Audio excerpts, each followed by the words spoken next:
تہجد نہیں پڑھ سکتے تو کیا کریں؟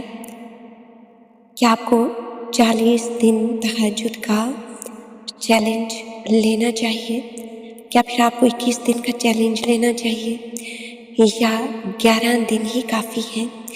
یا صرف 7 دن سے آغاز کرنا چاہیے؟ آخر ان سب میں فرق کیا ہے؟